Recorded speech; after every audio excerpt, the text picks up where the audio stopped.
market आया फैसलाबाद तोते वाली मार्केट झंगदार के कोल झंगदार के नाल ही है तो तोते भी खरीद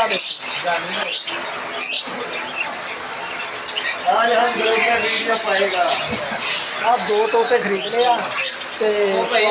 पूरी मार्केट दिखाते हैं तोते से किदा कि है सारे तोते चेक कराते हैं एक तो बाद एक है तो बाकी तुम दिखाते हैं तोते एक आ दोस्त वीडियो बनाने लगा है नाल आया अपने तो सारे चेक कराते हैं तोते पूरी वीडियो देखो कितनी देर